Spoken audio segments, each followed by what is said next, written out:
नमो बुद्धाय.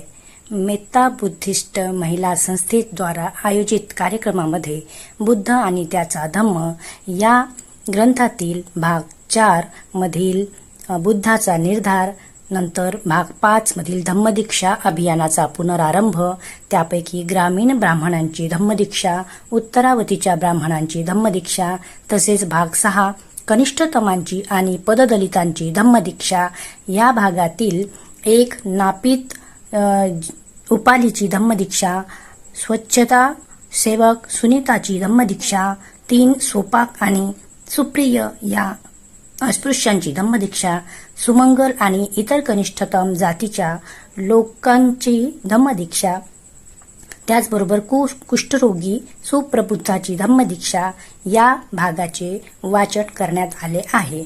तर त्या भागाचे वाचन आणि अतिशय सुस्पष्ट असे सारांश आपण आज या भागामध्ये बघणार आहोत. मेत्ता बुद्धिस्ट संस्थेच्या वतीने अतिशय उत्कृष्ट आणि दर्जेदार कार्यक्रम आयोजित केला जातो.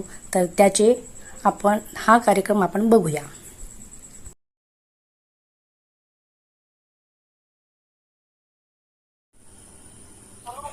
डोळा असलेल्या त्या मंत्र्याचे ते प्रेमळ व राजनिष्ठ उद्गार ऐकल्यावर त्या राजपुत्राने आपला निश्चय जरा सुद्धा न डळमळू देता ठामपणे उत्तर दिले. त्याचे उत्तर सुसंबद्ध होते. ते कंटाळवाणे किंवा उतावळेपणाचे नव्हते. एखादी वस्तू अस्तित्वात आहे की नाही या शंकेचे निरसन माझ्या दृष्टीने दुसऱ्यांच्या शब्दांनी होणार नाही. तपश्चर्येने किंवा चिंतनाने सत्य निश्चितच केल्यावर त्या वस्तूविषयीच्या सत्याचे मी स्वतःच आकलन करेन. अज्ञेय व वादग्रस्त असा सिद्धांत आणि शेकडो पूर्वग्रहांनी युक्त असा कोणताही युक्तिवाद मी मान्य करू शकत नाही. कोणता सुद्धा मनुष्य दुसऱ्याच्या श्रद्धेवर विसंबून राहील? मानवजात ही अंधारात आंधळेपणाने दाखविलेल्या मार्गाने जाणाऱ्या आंधळ्याप्रमाणे आहे. परंतु सत्य जरी स्पष्टपणे समजले नाही किंवा चांगल्या व वाईटाविषयी संदेह असेल तरी माणसाने आपले मन चांगल्या गोष्टीवरच केंद्रित करावे.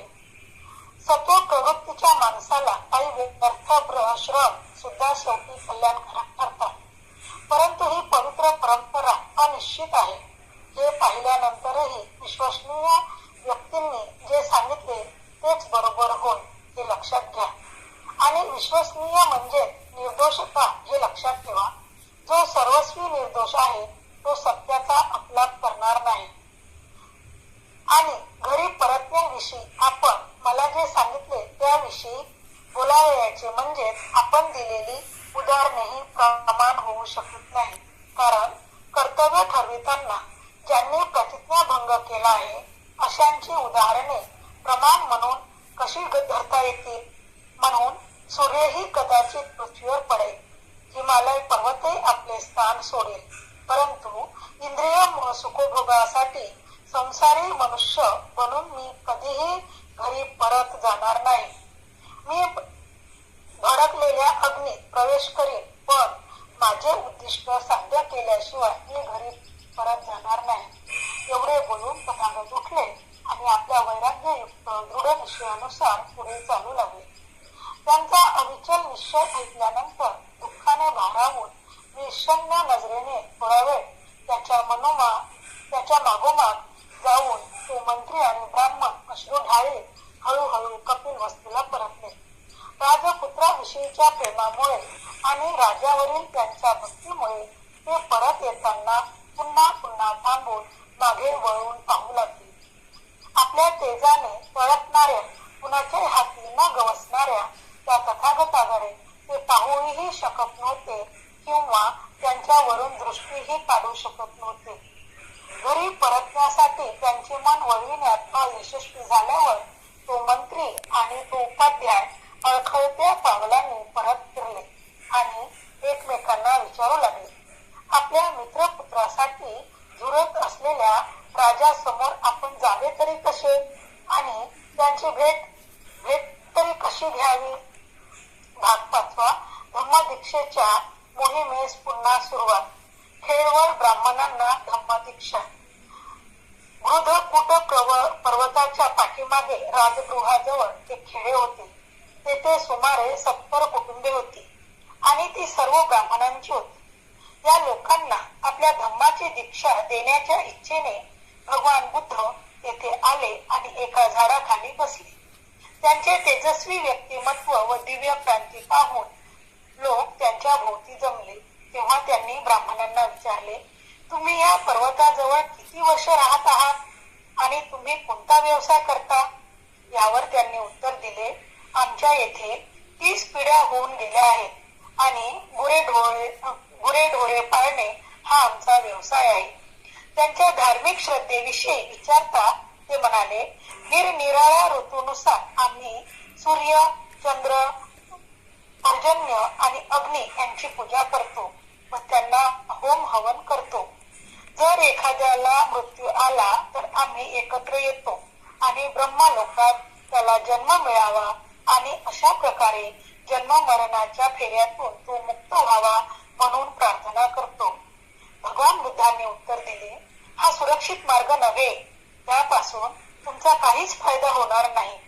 माझ्या मार्गाचे अनुकरण करणे खरे श्रमण बनणे आणि निर्वाण प्राप्तीसाठी आत्मसंयमाचा अभ्यास करणे हाच खरा मार्ग होय.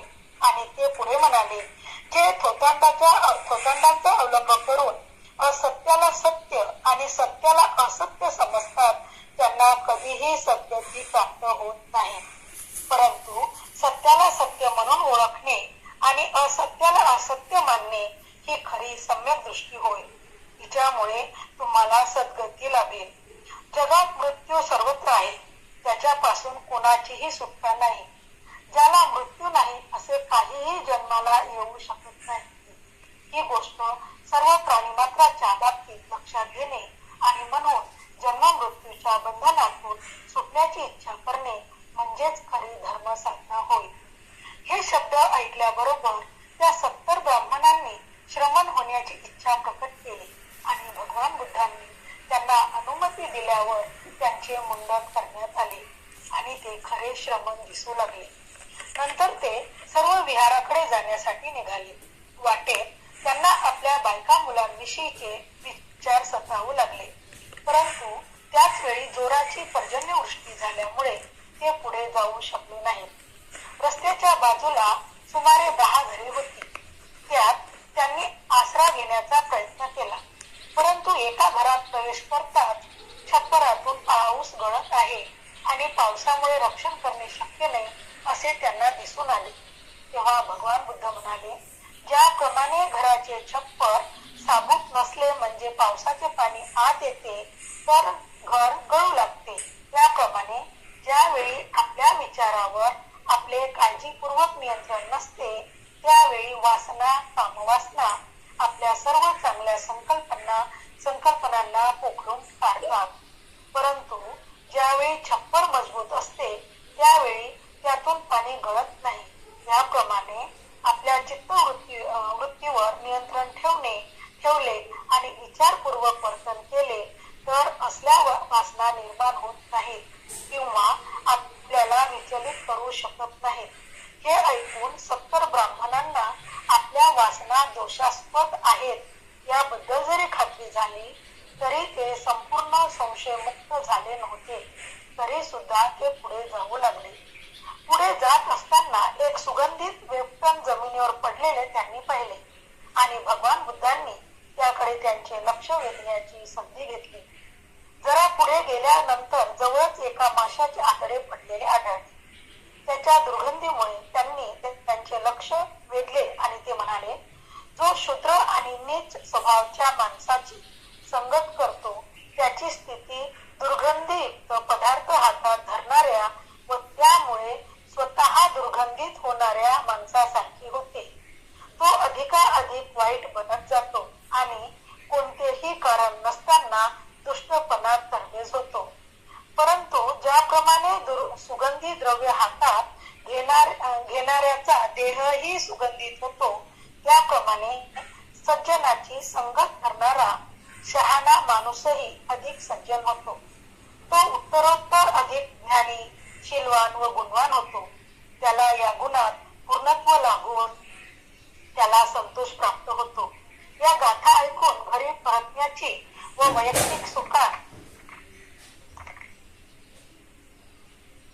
वैयक्तिक सुखात निमग्न होण्याची आपली इच्छा म्हणजे आपल्याला लाभलेला कलंक होय अशी खात्री पटल्यानंतर त्या 70 ब्राह्मणांनी तो विचार सोडून दिला आणि शेवटी ते विहारात आले व काही काळाने त्यांनी अर्थपद प्राप्त करून घेतले. उत्तरावतीच्या ब्राह्मणांना धर्मदीक्षा. एकदा भगवान बुद्ध श्रावती येथे चेतवनात राहत असताना मनुष्य व देव यांच्या कल्याणार्थ आपल्या धम्माची शिकवण देत होते. त्यावेळी पूर्वेच्या बाजूला उत्तरावती नावाच्या प्रदेशात 500 ब्राह्मण राहत होते. अंगाला चिखर वगैरे फासून ऋषी होण्याच्या आकांक्षेने गंगेच्या काठावर राहणाऱ्या एक निर्गत संन्याशाच्या निवासस्थानी सर्वांनी मिळून जावे असे त्यांनी ठरविले होते.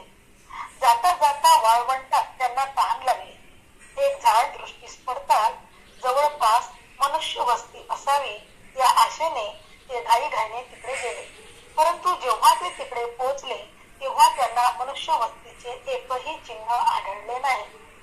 ज्या परिस्थितीत ते मोठमोठ्याने आक्रोश करू लागले, अकस्मात त्या झाडातून त्यांना तेथे झाडावर राहणाऱ्या समधाचा आवाज ऐकू आला. त्यांच्या आक्रोशाचे कारण त्यांनी विचारले आणि ते कारण ऐकल्यावर त्याने त्यांना यथेच्छ खाण्यापिण्यास दिले. पुढे जाण्यास निघण्याची तयारी केल्यावर ब्राह्मणांनी त्या संबंधास अशा स्वरूपाचा जन्म त्याला कसा प्राप्त झाला याचा पूर्व इतिहास विचारला.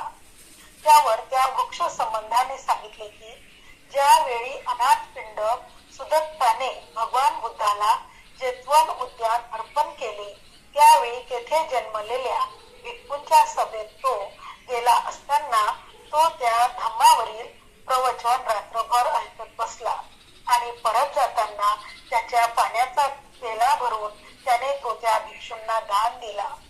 दुसऱ्या दिवशी सकाळी तो घरी परत आल्यावर कसला त्रास झाला म्हणून तुम्ही रात्रभर घराबाहेर राहिलात असे त्याच्या पत्नीने त्याला रागाने विचारले. त्यावर तो म्हणाला, मला कसलाही त्रास झाला नाही, परंतु जेतवनात भगवान बुद्धांचे प्रवचन ऐकण्यासाठी मी गेलो होतो. तेव्हा त्याच्या पत्नीने भगवान बुद्धाला शिव्या शाप देण्यास सुरुवात केली व ती म्हणाली, हा गौतम म्हणजे लोकांची फसवणूक करणारा एक वेडा धर्मोपदेश आहे इत्यादी. तेव्हा तिला म्हणण्याला मी विरोध केला नाही. उलट त्या म्हणण्यापुढे ती मान चुकविली म्हणून मी मेल्यावर संबंध झालो, परंतु माझ्या भित्रेपणामुळे मला या झाडावर डांबून ठेवण्यात आले आहे. आणि नंतर त्याने पुढील अर्थाचे श्लोक म्हटले. यज्ञ इत्यादी क्रियाकर्म म्हणजे दुःखाचा उगम होय आणि रात्रंदिवस सहन करावे लागणारे ते एक चिंतेचे ओझे होय. दुःखमुक्त होण्यासाठी आणि शरीर धर्माचे निर्मूलन करण्यासाठी मनुष्याने बुद्धाच्या धम्माचे पालन करावे आणि ऋषींनी सांगितलेल्या ऐहिक धर्माच्या नियमांतून आपली सुटका करून घ्यावी. हे शब्द ऐकल्यावर ब्राह्मणांनी श्रावस्तीला ज्या ठिकाणी भगवान बुद्ध होते त्या ठिकाणी जाण्याचे ठरविले. आपल्या भेटीचा उद्देश त्यांनी सांगितल्यावर जगद्वंद भगवान बुद्ध त्यांना म्हणाले, मनुष्य जरी केसांच्या जटा वाढवून नग्न राहू लागला किंवा शरीरावर त्याने थोडीशी पाने किंवा वल्कले धारण केली, जरी त्याने अंगाला चिखल फासला किंवा तो दगडावर झोपू लागला, तरी दुर्विचारातून मुक्त होण्याच्या दृष्टीने त्याचा काय उपयोग? जो कलह करीत बसत नाही किंवा हत्या करीत नाही किंवा अग्नीच्या सहाय्याने नाश करीत नाही, ज्याला विजयाची इच्छा नसते, तो सगळ्या जगाविषयी सदिच्छा बाळगतो, त्याच्या बाबतीत द्वेष किंवा तिरस्काराची भावना निर्माण होण्यास कारण मिळत नाही. पुण्य लाभावे म्हणून भूताखेतांना जो बळी देतो किंवा परलोकी सुखाच्या फळाची अपेक्षा करतो, त्याला मिळणारे सुख हे सत्व पुरुषाचा आदर करणाऱ्या माणसाच्या मुखाच्या एक चतुर्वाशही बरोबर नसते. चतुर्थाशयही बरोबर नसते. तो सदाचाराविषयी तत्पर असतो आणि इतरांचा योग्य तो मान राखतो आणि वयोवृद्धांविषयी नेहमी आदर बाळगतो. त्याला सौंदर्य, सामर्थ्य, आयुष्य आणि शांती या 4 सुखांची प्राप्ती होते. पतीकडून हे ऐकल्यावर त्याची ती पत्नी शांत झाली. भाग 6. कनिष्ठ आणि सामान्य जनांची धम्मदीक्षा. उपाली नाव्यास धम्मदीक्षा. परत जात असताना उपाली नावी विचार करू लागली. शाक्य हे भयंकर लोक आहेत. या अलंकारासह मी परत गेलो तर मी माझ्या सोबत्यांना ठार मारले आणि त्यांचे अलंकार घेऊन पळालो असे समजू ते मला ठार मारतील. मग शाक्य कुळातील हे तरुण ज्या मार्गाने गेले त्या मार्गाने मी का जाऊ नये? खरोखरच मी का जाऊ नये? उपालीने स्वतःलाच विचारले आणि ते अलंकाराचे गाठोडे पाठीवरून खाली उतरून एका झाडाला ते टांगून तो म्हणाला, ज्याला हे सापडेल त्याने भेट म्हणून ते घेऊन जावे. आणि तो शाक्य तरुणांच्या मागोमाग जाण्यासाठी मागे फिरला. शाक्याने त्याला दुरूनच येताना पाहिले आणि ते त्याला म्हणाले, उपाली, तू परत का आलास? तेव्हा त्याने आपल्याला काय वाटले ते त्यांना सांगितले. त्यावर ते म्हणाले, उपाली, तू परत गेला नाहीस हे बरे केलेस, कारण शाक्य हे भयंकर लोक आहेत आणि त्यांनी तुला ठार मारले असते. आणि जेथे भगवान बुद्ध होते तेथे ते उपाली नाव्याला बरोबर घेऊन गेले. तेथे पोहोचल्यावर त्यांनी भगवंतांना वंदन केले आणि ते एका बाजूला बसले. याप्रमाणे बसल्यावर ते तथागतास म्हणाले, भगवन, आम्ही शाक्य गर्विष्ठ आहोत आणि हा उपाली नावी बऱ्याच दिवसापासून आमची सेवा करीत आहे. भगवंतांनी आमच्या अगोदर त्याला आपल्या भिक्खू संघात घ्यावे, म्हणजे त्याला आम्ही योग्य तो आदर आणि मान देऊ आणि आमच्यातील ज्येष्ठ म्हणून आम्ही त्याला हात जोडून वंदन करू, म्हणजे अशा रीतीने आमच्यातील शाक्यत्वाचा गर्व नष्ट होईल. तेव्हा तथागताने पहिल्या प्रथम उपाली नाव्याला प्रवज्य देऊन भिक्खू संघात सामील करून घेतले आणि त्यानंतर त्या शाक्य कुळातील तरुणांना भिक्खू संघाची दीक्षा दिली. सुनीत नावाच्या भंग्यास धम्मदीक्षा. राजगृहात सुनीत नावाचा एक भंगी राहत होता. लोकांनी रस्त्यावर टाकलेला फेरपत्रा व घाण काढणारा, रस्त्यावरील झाडूवाला म्हणून काम करून तो आपला उदरनिर्वाह करीत असे. हलका आणि फ्री जात असा त्याचा धंदा होता. एके दिवशी पहाटे भगवंत उठले. त्यांनी चिवर धारण केले व बऱ्याचशा भिक्षूसह भिक्षा मागण्यासाठी ते राजगृहात गेले. यावेळी सुनीत रस्ता झाडीत कचऱ्याचे व घाणीचे ढीग गोळा करीत होता व ते टोपलीत भरून हात गाडीवर ओढीत नेत होता. आणि ज्यावेळी त्याने भगवंतांना आणि त्यांच्या मागून चालणाऱ्या भिक्षुगणांना येताना पाहिले त्यावेळी त्याचे अंतःकरण आनंदाने भरून गेले. परंतु त्याला त्यांची भीतीही वाटली. लपून राहण्यास रस्त्यावर जागा न मिळाल्यामुळे त्याने आपल्या गाडीचे जोखड भिंतीच्या एका वाकणावर ठेवले व तो भिंतीला चिकटून उभा राहिला आणि हात जोडून त्याने भगवंतांना नमस्कार केला. त्याच्याजवळ आल्यावर भगवंत आपल्या दिव्य मधुर वाणीने त्याला म्हणाले, सुनीत, आपल्या दरिद्र जिन्याचा तुला काय उपयोग आहे? गृहत्याग करून तू माझ्या संघात येतोस का? आणि अमृत वर्षाचा आनंद अनुभवित सुनीत म्हणाला, या जीवनात भगवंतासारखे थोर पुरुषही जर या संघात आहेत तर मी का जाऊ नये? भगवंतांनी कृपा मला करून संघात सामील करून घ्यावी. तेव्हा भगवंत म्हणाले, भिक्खू ये. आणि त्या शब्दोच्चाराबरोबर सुनीतला प्रवज्या आणि उपसंपदा मिळाली आणि त्याला चिवर आणि भिक्षापत्र देण्यात आले. भगवंतांनी त्याला विहारात नेऊन धम्म आणि विनय याची शिकवण दिली आणि ते म्हणाले, शील, संयम आणि दमन यामुळे मनुष्य पवित्र होतो. सुनीत इतका थोर कसा झाला हे विचारले असता भगवान बुद्ध म्हणाले, राजमार्गावर टाकलेल्या उकिरड्यावर ज्याप्रमाणे सुगंधित व सुंदर कमल पुष्प उमलावे त्याप्रमाणे अंतर्दृष्टी नसलेल्या या शूद्र प्राण्याच्या आंधळ्या जगात बुद्धपुत्र प्रकाशमान होतो. सोपाक आणि सुप्पिय या अस्पृश्यांचा धम्मदीक्षा. सोपाक हा श्रावस्तीचा एक अस्पृश्य होता. त्याच्या जन्माच्या वेळी प्रसूती वेदनेमुळे त्याची आई बराच वेळ मूर्छित होऊन पडली होती.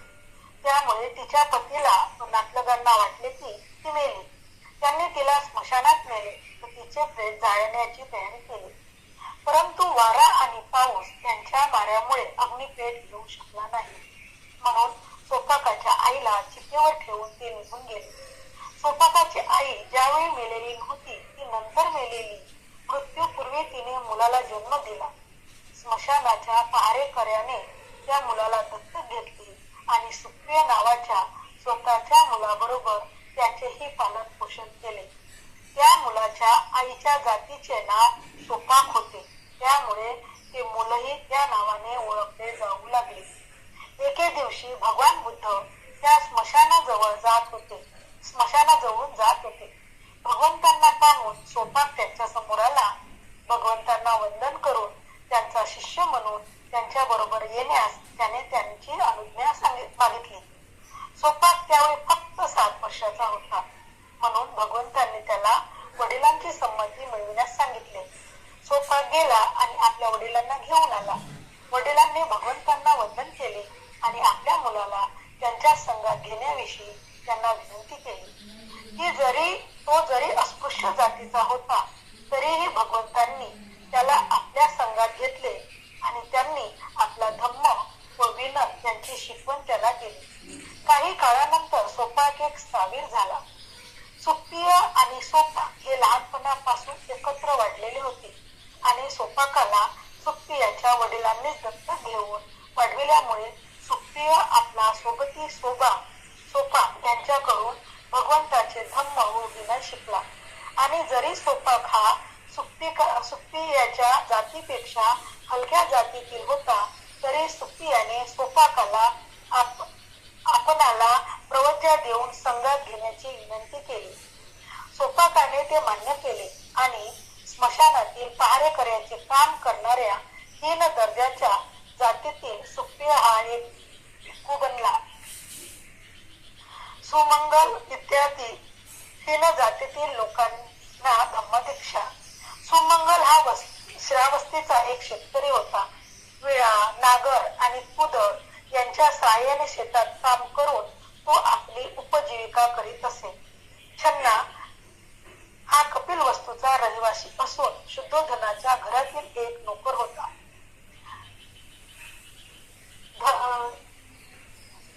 छन्नी हा राजगृहाचा रहिवासी असून एक कुंभार होता. कपटपूर हा श्रावस्तीचा रहिवासी होता. फाटक्या चिंध्या घालून हातात थाळी घेऊन तांदळाच्या दाण्याची भीक मागत इकडे तिकडे फिरणे हा एकच जगण्याचा मार्ग त्याला माहित होता. म्हणूनच तो कपटपूर, चिंध्या आणि तांदूळ या नावाने ओळखला जाऊ लागला. मोठा झाल्यावर गवत पिकवून तो आपली उपजीविका करीत असे. या सर्वांनी भगवान बुद्धांकडे भिक्खू होण्याची आणि त्यांच्या संघात सामील होण्याची अनुज्ञा मागितली. भगवान बुद्धांनी अपमान न करता आणि त्यांचा हीन जातीतील जन्म किंवा त्यांची पूर्वीची स्थिती याची पर्वा न करता त्यांना आपल्या संघात घेतले. महारोगी सुबुद्धाची धम्मदीक्षा. एकदा भगवंत राजगृहाजवळील वेळुवनात जेथे खारींना दाणे चारले जात असत त्या ठिकाणी राहत होते. त्या सुमारास राजगृहात सुप्रबुद्ध नावाचा एक दीन, दुःखी आणि दरिद्री असा महारोगी राहत होता. त्यावेळी एका मोठ्या जनसमुदायात बसून भगवंत धम्माचा उपदेश करीत असे. महारोगी सुप्रबुद्धाने तो जनसमुदाय दुरूनच पाहिला आणि तो विचार करू लागला. त्या ठिकाणी पलीकडच्या बाजूला अन्नाची ते बरे असो वा वाईट असो भिक्षा वाढली जात आहे हे निसंशय समजा. मी पलीकडच्या जमावाकडे गेलो तर मला देखील थोडेसे बरे वाईट अन्न खायला मिळेल. म्हणून महारोगी सुप्रबुद्ध हा जमावाजवळ गेला आणि उपदेश करीत असलेल्या भगवंतांना त्याने त्या प्रचंड समुदायात पाहिले. भगवंतांना पाहून त्याच्या मनात विचार आला, नाही, या ठिकाणी अन्नाची भिक्षा वाढली जात नाही. श्रमण गौतम या लोकांना आपल्या धर्माचा उपदेश करीत आहे. मी त्यांचा उपदेश ऐकला तर काय हरकत आहे. म्हणून एका बाजूला बसून तो विचार करू लागला. मी देखील हा उपदेश ऐकेन. त्या संबंध जनसमूहांचे विचार आपल्या विचारशक्तीने जाणणारे भगवंत स्वतःशीच म्हणाले, येथे उपस्थित असलेल्यांपैकी सत्याचे आकलन करण्यास कोण समर्थ असावा बरे. नंतर त्या समुदायात बसलेल्या सुप्रबुद्ध महारोग्याला त्यांनी पाहिले आणि त्याला पाहिल्याबरोबरच त्यांनी जाणले की हाच सत्याचे ज्ञान करू शकेल. म्हणून महारोगी सुप्रबुद्धासाठी भगवंतांनी प्रवचन केले आणि त्यात दान, शील आणि स्वर्ग या विषयावर उपदेश दिला. त्यांनी विषय वासनांचा शुद्रपणा आणि दुष्टपणा स्पष्ट करून सांगितला आणि वासनांपासून मुक्त होण्याचा लाभही दाखवून दिला. महारोगी सुप्रबुद्धाने अंतःकरण मृदू, लवचिक, बंधमुक्त, प्रमुदित आणि श्रद्धापूर्ण झाल्याचे भगवंतांनी जेव्हा पाहिले तेव्हा त्यांनी त्याला बुद्धाचा सर्वश्रेष्ठ धम्म सांगितला. म्हणजे दुःख, दुःखाचे कारण, दुःख निरोध आणि दुःख निरोधाचा मार्ग यांचा उपदेश केला. निष्कलंक असे शुभ्र वस्त्र ज्याप्रमाणे कोणताही रंग धारण करण्यास तयार असतो, त्याप्रमाणे महारोगी सप्रबुद्धाच्या अंतःकरणात तो त्याच स्थळी बसला असताना ज्याला आरंभ आहे त्याला अंत आहे, अंत असलाच पाहिजे, त्या सत्याची शुद्ध आणि निष्कलंक जाणीव, सत्याचे ज्ञान झाले, निष्कलंक जाणीव उत्पन्न झाली. महारोगी सुप्रबुद्धाने सत्य पाहिले, तो सत्याप्रत पोहोचला, त्याला सत्याचे ज्ञान झाले, तो सत्यात निमग्न झाला, तो संदेहाच्या पलीकडे गेला, संदेह मुक्त झाला, त्याच्यामध्ये विश्वास उत्पन्न झाला आणि आणखी कशाचीही गरज नसल्यामुळे भगवंताचा उपदेश आत्मसात केल्यामुळे तो आपल्या जागेवरून उठला, त्यांच्या जवळ गेला आणि तेथे एका बाजूला बसला. याप्रमाणे बसल्यावर तो भगवंतांना म्हणाला, सर्वोत्तम, हे भगवान सर्वोत्तम, ज्याप्रमाणे पतिताला वर उचलावे, लपलेल्याला शोधून काढावे, गांगरून गेलेल्याला मार्ग दाखवावा आणि ज्यांना पाहण्याची इच्छा आहे त्यांना साकार पदार्थ पाहता येतील असे म्हणून अंधारात प्रकाश दाखवावा. त्याप्रमाणे भगवंतांनी निरनिराळ्या पद्धतींनी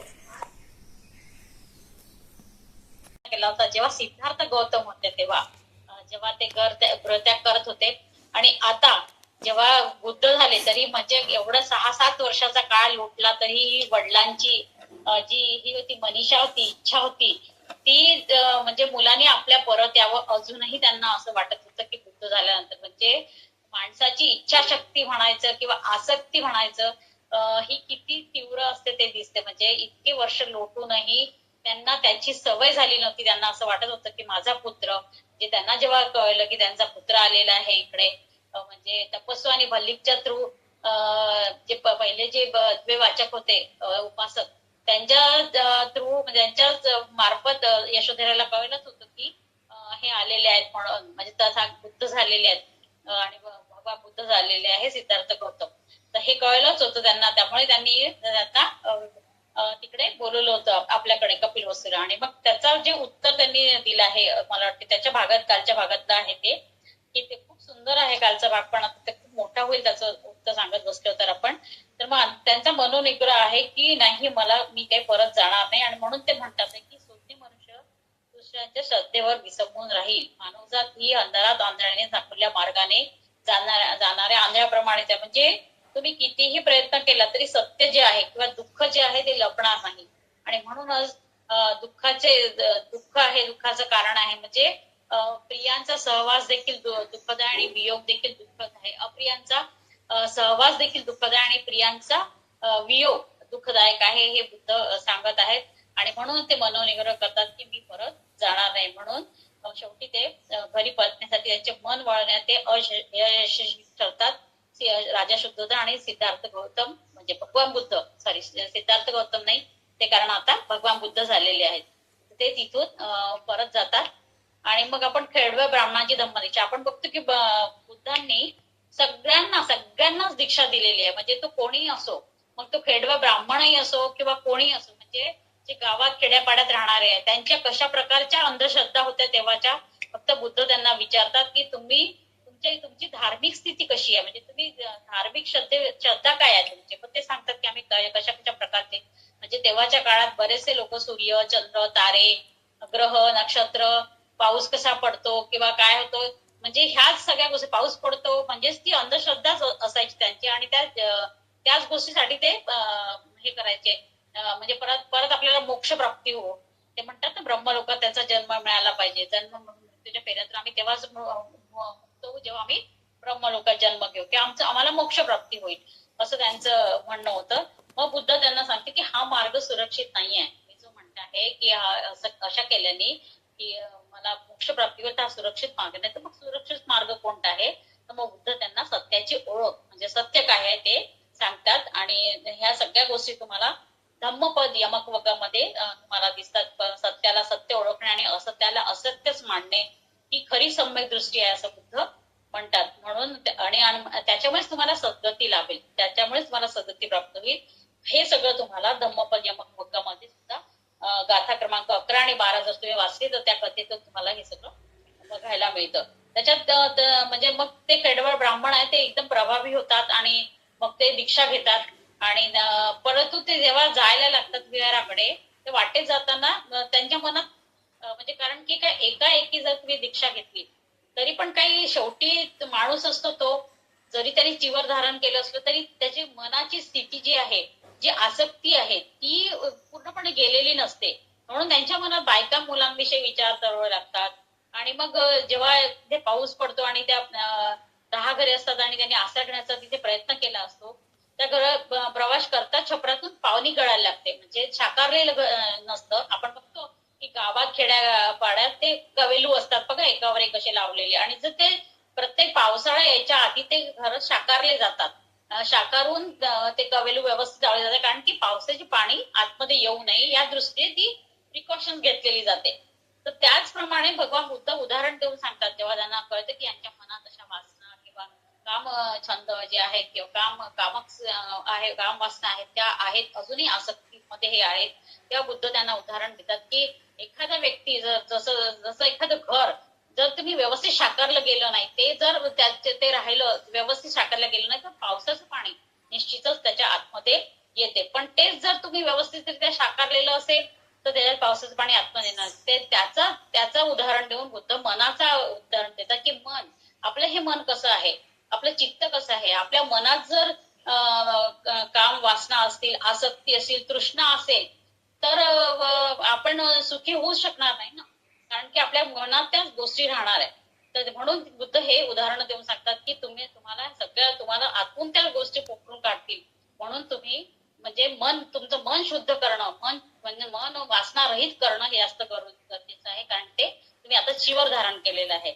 म्हणून अशा ब्राह्मणांना ते यापासून मुक्त कसे होऊ शकतात हे याचं असे उदाहरण देऊन छोटे छोटे हे सगळ्या याच्यानं छोट्या छोट्या कथा आहेत त्या खूप सांगण्यात आपल्याला भरपूर वेळ जाईल. हा धम्मपद जेव्हा तुम्ही वाचाल त्या धम्मपद गाथा क्रमांक 11, 12, 13, 14 ह्या ज्या तुम्ही वाचा यमक वग्गामधल्या, त्या यमक वग्गामध्ये ह्या छोट्या छोट्या स्टोऱ्या दिलेल्या आहेत, कथा दिल्या. कथाच्या माध्यमातून बुद्ध त्यांना कसं धम्म समजून सांगतात हे दिलंय की सुगंधित वेस्टर्न पण दाखवतात. इकडे एक माशाचा तुकडा पण आहे, म्हणजे दोन्ही गोष्ट सांगतात की बघा बुद्धांनी त्याकडे लक्ष वेधण्याची त्यांनी संधी घेतली आणि जरा पुढे गेल्यानंतर जवळचे माशाचे तुकडे आहेत ते पण दाखवले त्यांनी. म्हणजे दुर्गंधी आणि सुगंधी म्हणजे बुद्ध दोन्ही सांगत आहे, सुख आणि दुःख ह्या दोन्हीचं उदाहरण देऊन बुद्ध सांगतात. म्हणजे सुगंधी द्रव्य मिळालं, सुगंधी गोष्टी मिळाल्या की आपण तिकडे वळतो, आणि हेच जर माशाचे तुकडे असेल, दुर्गंधी असेल तर आपण दुर्गंधीकडे वळणार नाही.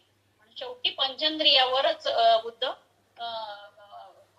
मन केंद्रित करायला सांगतात की पंचेंद्रिय काय आहे. आणि त्याच्यानंतर मग त्यांनी सुगंधी द्रव्य हातात घेणाराचा देहही सुगंधित होतो. म्हणजे सज्जनाची जर संगत केली तर आपण म्हणजे महामंगल गाथेमध्ये पण सांगितलंय, महामंगल सुद्धा सांगितलेलं आहे की सेवनाच बालानंग पंडितानच सेवना पूजाच पूजनीयानंग एतम उत्तम मंगलम. म्हणजे तुमचं उत्तम मंगल कशाचं 38 मंगल जे सांगितलेलं आहे बुद्धांनी त्याच्यात सांगितलंय की मूर्खाची संगत करू नये, सज्जनाची संगत करावी. शहाणा माणूस अधिक सज्जन असतो असं, म्हणजे तो ज्ञानी शीलवान आणि गुणवान होतो. अशा बऱ्याचशा ज्या गाथा आहेत त्या धम्मपदातल्या गाथामधून म्हणजे जातात प्रवचा घ्यायला, तेव्हा ते उपालीला काय देतात की आमचे सगळे दागदागिने घे